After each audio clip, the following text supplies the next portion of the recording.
Welcome to Two Boys in a Book. These are nighttime readings from a mom and her two boys.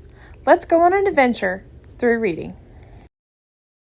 Chapter 35, The Sargasso Sea. The Nautilus had not altered its course for the moment, therefore we had to give up any hope of returning to European waters. Captain Nemo kept heading south. Where was he taking us? I did not dare to think. That day, the Nautilus crossed a strange part of the Atlantic Ocean. Everyone knows about the great current of warm water, known as the Gulf Stream. After leaving the channels around Florida, it heads for Spitzbergen. But before it reaches its destination, it splits into two near the 48th parallel. One current continues toward the coast of Ireland and Norway, while the other bends southward near the Azores, touches the coast of Africa, and then swings back toward the West Indies. Now the second branch forms a kind of ring of warm water around an area of cold water called the Sargasso Sea, which is also always calm and immobile. It is like a lake in the middle of the Atlantic, and the waters of the Gulf Stream take 3 years to travel around it. The Sargasso Sea properly speaking covers all the submerged regions of Atlantis. Certain authors have even started that the numerous plants it contains have been uprooted from the plants of the ancient continent. Nevertheless, it is more probable that this age algae and sea wrack have been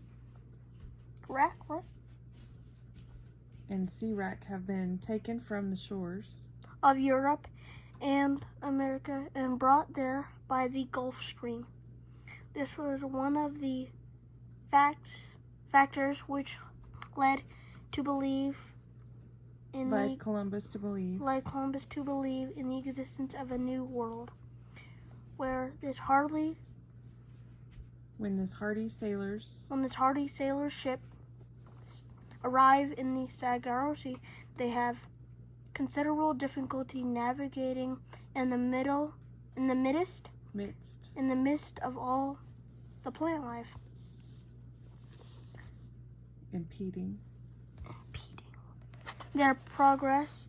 The crews were terrified, and it took them 3 long weeks to cross it.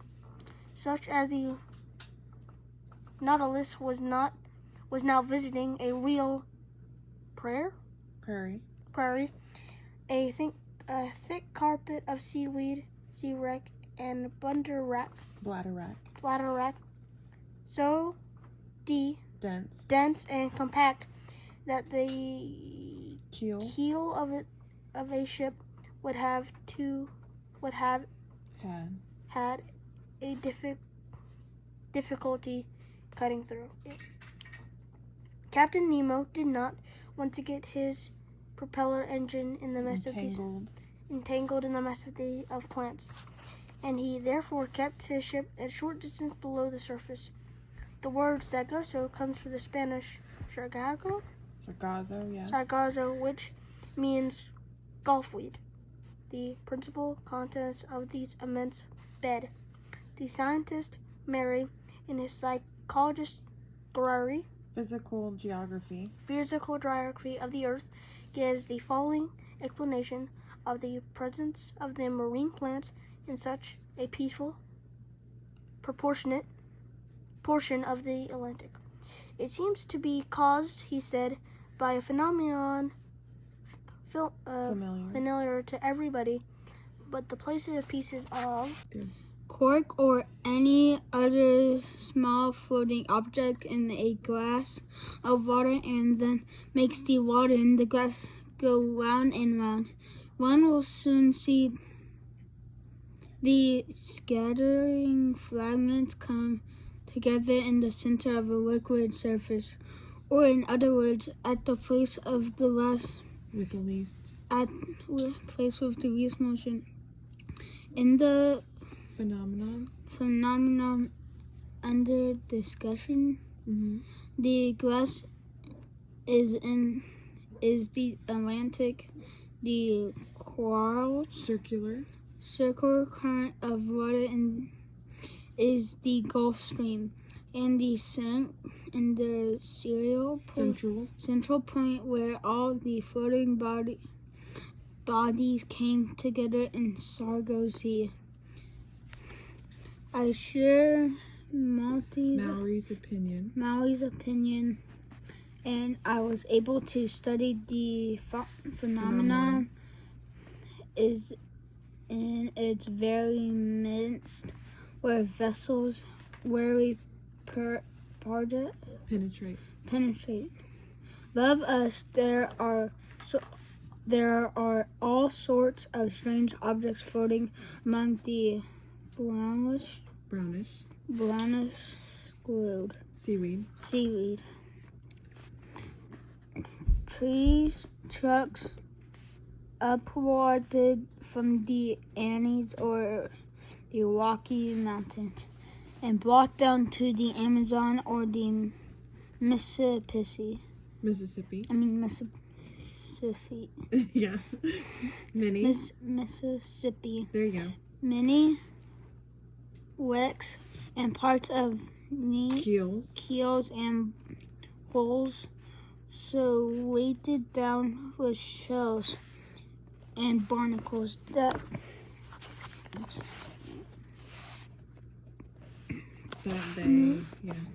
they could no longer rise to the surface. And some days Maury's other idea will find proof, namely that these objects will eventually turn to cold and form into inexhaustible objects will eventually turn inexhaustible mine, a precious reserve prepared by far-sighted nature for the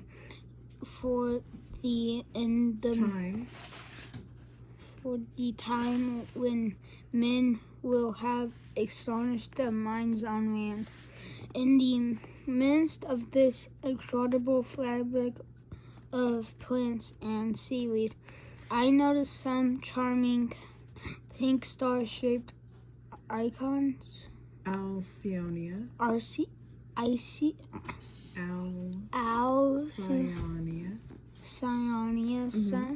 Sea anemones dangle their long hair rectangular tentacles behind them. And green, red, and blue jellyfish, among which I particularly marked Cuvier's large rhizostome with the bluish swimming bell edged with violet. We spent the entire day of February 22nd in the Sargasso Sea. We saw great quantities of fish who, since they are great lovers of the marine plants and shellfish, find about food there. The following day, the ocean once again took on its normal aspect. Then for 19 days, from February 23rd to March 12th, the Nautilus remained in mid-Atlantic, traveling at a constant speed of a 100 constant speed of 100 leagues. a 100 leagues every 24 hours. Captain Nemo obviously was anxious to complete his underwater program, and I had no doubts that after going around Cape Horn, he would return to the South Pacific. Ned Land was therefore right to worry. Escape was out of the question in those broad seas without islands. Now, nor was there any way to oppose Captain Nemo's will. There was nothing to do but give in, and what we could no longer obtain by force or trickery. I like to think we might obtain by persuasion. Persuasion. Once this voyage was over, might Captain Nemo not set us free under oath, never to reveal his existence. We would have kept our word, but how could I how to reveal his existence? How could I ask him broach? How could I broach this delicate subject to the captain? How could I ask him to set us free? Had he not stated plainly from the start aboard the Nautilus that the secret of his life required us to be perpetual prisoners aboard the Nautilus? Wouldn't my 4 months since on the silence on this subject seem like a tacit acceptance for our situation? Wouldn't bringing this subject up again only result in arousing his suspicion and lessening our chance of escape of some favorable circumstance should come up later on? I thought above these various points, weighted them, turning them over in my mind and discussed them with Conseil, but he was no less perplexed than I. In short, even thought I am not easy discarded. I realized that my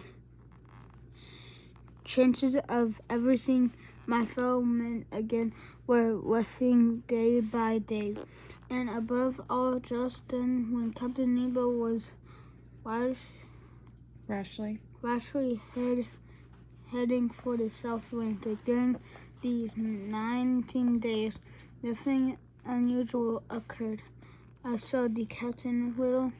He spent his time working in the library. I would often come across books he left open, and especially books on natural history. He had apparently been leafing through my work. sometimes on the ocean depths. on the ocean depths, for it way open with his notes in the margins, sometimes Contradicting. contradicting my theories and symptoms. But this was the only way in which the captain corrected my work. Corrected my work, for he hardly ever discussed it with me. Sometimes I could hear Melancholy sounds from the organ which he played very expressively. But this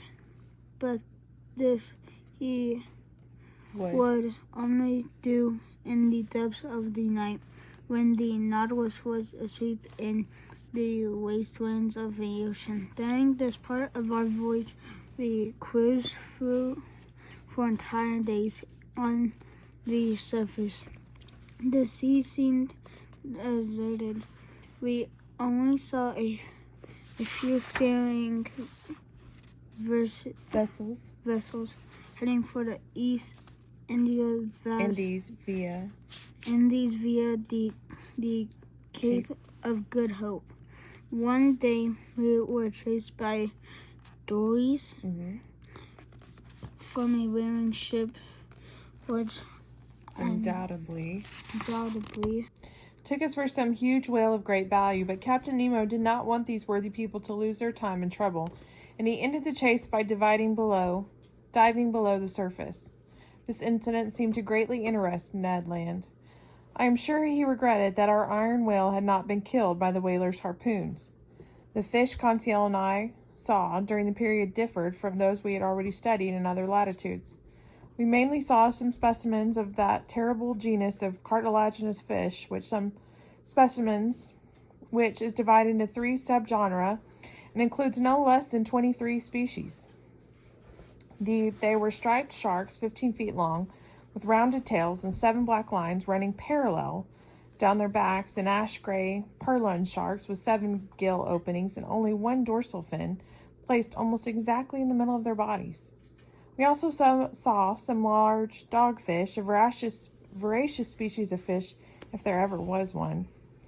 Even though fishermen's stories are not to be believed, it is said that one of these fish was found a buffalo head and an entire calf, and another 2 tuna and a sailor still in his uniform, and another a soldier with his saber, and yet another a horse with its rider. It must be said, though, that these stories seem a bit doubtful. In any case, none of these animals ever allowed itself to be captured in the Nautilus's nets, and I therefore had no way of finding out how voracious they were. A school of playful, elegant porpoises accompanied us for several days. They traveled in groups of 5 or 6, like wolves, hunting in packs.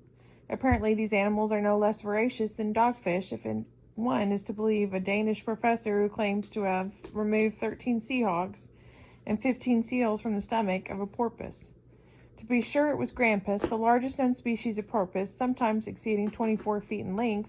The family of the Delphinians includes 6 genera, and those I saw were from the genus of Delphini, noted for their muzzle, which is very narrow and 4 times as long as their head. Their 10-foot-long bodies were black on top and pinkish white with occasional spots underneath. We also noted strange fish of the order Acanthotagiri and the family of Cyanidae. Some authors, who are better poets than naturalists, claim that these fish sing melodiously, and that together they form a choir that could scarcely be equaled by human voices. I do not deny this, but the Cyanidae we saw did not serenade us as we passed, much to my regret. In addition, Conseil classified a great number of flying fish. We were fascinated by the extraordinary sense of timing with which the porpoises chased them. No matter how far or in what direction they flew, they sometimes even flew over the Nautilus when they landed. These poor fish always found porpoises awaiting them with open mouths. They were both Piripedes and red gurnards, with luminous mouths, who at night would trace fiery lines through their air and then plunge into dark waters like shooting stars. We continued cruising in the same fashion until March 13th, but on that day, the Nautilus was used for experiments in sounding the ocean depths, which were of great interest to me. But then we had covered almost 13,000 leagues from our point of departure in the high Pacific. As marked on the chart, our position was 45 degrees 37 feet south latitude, 37 degrees 53 feet west longitude. These were the same waters in which Captain Denham of the Herald had taken soundings down to 45,000 feet without touching bottom. It was also there that Lieutenant Parker of the American frigate Congress had not been able to reach the bottom with the soundings of 49,670 feet. Captain Nemo decided to send his Nautilus down to check these soundings. I got ready to take notes on this experiment. The panels in the lounge were open and the necessary preparations were made for diving to such prodigious depths. As one might well imagine, it was out of the question to make such a dive merely by filling the reservoirs. They may not have sufficiently increased the ship's specific gravity. Moreover, in order to come back up, this excess water would have to be expelled, and the Nautilus's pumps would not have been strong enough to overcome the outside pressure. Inside, the side fins were placed at a 45-degree angle with the Nautilus waterline. Then the propeller was made to go at full speed, and its 4 blades churned the water with indescribable violence. The force of this vibration made the Nautilus hull quiver like the string of a violin as it went deeper and deeper. The captain and I sat in the lounge and watched the pressure gauge with its needle moving rapidly across the dial. Soon we had left the zone in which most fish can live. Although some can only live on the surface of seas or rivers, others, though not so many, live at fairly great depths. Among this latter kind, I noted Hexachunus, a sort of shark with 6 gill clefts, a telescope fish with enormous eyes, an armored malamute with gray lower fins and black upper fins, and protected by a pale red layer of bone, and finally a grenadier, who, since we saw him at a depth of 4,000 feet, was capable of living under a pressure of 120 atmospheres. I asked Captain Nemo if he had ever seen fish living even deeper. "Fish," he replied, "hardly ever. But in the present state of science, what can we presume to say? What do we know?" "We know, Captain, that as you go into the deeper regions of the ocean, plant life disappears faster than animal life. We know that in places where one still encounters living creatures, one will not find a single marine plant. We know that scallops and oysters live at depths of 6,500 feet, and that McClintock, the hero of the polar seas, brought up a live starfish from the depth of 8,000 feet. We also know that the crew of the HMS Bulldog brought up another kind of starfish from a depth of 15,720 feet, or more than a league down. Would you therefore still say, Captain Nemo, that we know nothing?" "No, Professor," replied the captain. "I would not be that impolite.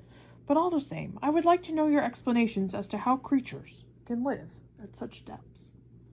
"There are 2 explanations," I replied. "First of all, there are vertical currents caused by differences in salinity and density of water, which produces sufficient movements to sustain rudimentary life of ecrinidae and starfish."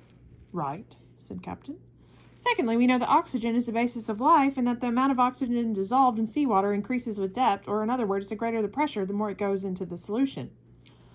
"Oh, did you know that?" replied Captain Nemo, somewhat surprised. "Well, Professor, what you say is true. I shall merely add that fisheries' air bladders contain more nitrogen than oxygen when they are caught near the surface, and more oxygen than nitrogen when they are caught from great depths, and this proves that you are right. But let us go back to our observations." I looked at the pressure gauge. It showed me we were at a depth of 20,000 feet. We'd been diving for an hour, and the Nautilus was still going down. The empty water around us was extraordinarily clear and transparent. An hour later, we were down to 43,000 feet and about 3¼ leagues. We still couldn't see the bottom.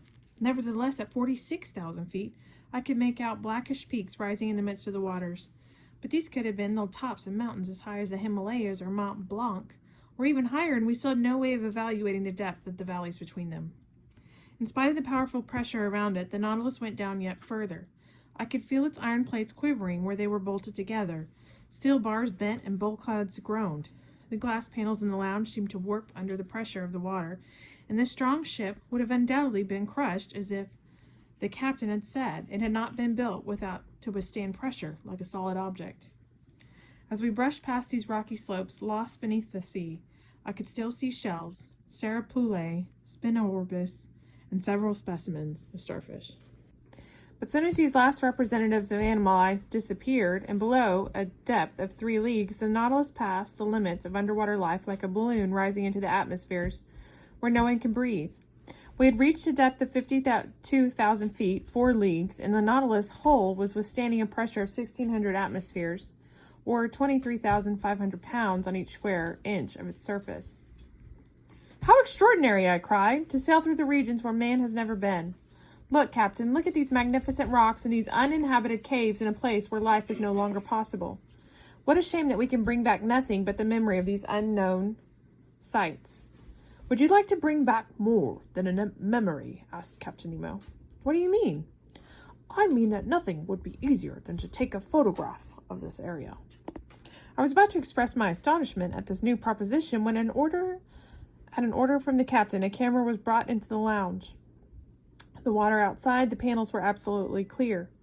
Our artificial light caused no fuzziness or shadowness. Even the sun could not have served our purposes better. But controlling the speed of its propeller and the angle of its side fins, the Nautilus remained immobile. The camera was pointed at the ocean floor, and in several seconds we had obtained a negative of great clarity. And here I give the proof. One conceded primeval rocks which had never seen the light of day, granite formations which formed the globe's solid base, deep caves hollowed out in the mass of the rock, and everything outlined with incomparable clarity and shading of certain Flemish masters. Then in the background there is a horizon of mountains. I cannot describe this ensemble of smooth, black, polished rocks with no moss or other growth to spot their surface, cut into strange shapes and resting firmly on the carpet of sand sparkling beneath the electric light. After taking this picture, Captain Nemo said, "Now, let us go back up, Professor. We must not expose the Nautilus to such pressure for too long a time." "All right," I said. "Hold on tight." Before I had time to understand why the captain had given me this piece of advice, I was thrown to the floor. At a signal from the captain, the propeller had been disengaged and the fins placed vertically. Then the Nautilus had shot up at a terrifying speed, like a balloon being carried into this atmosphere. It cut through the water with a loud, quivering noise. We could see nothing. In 4 minutes, we had covered the 4 leagues between us and the surface, and after leaping into the air like flying fish, we came hurtling back down onto the water, making it splash up to a prodigious height.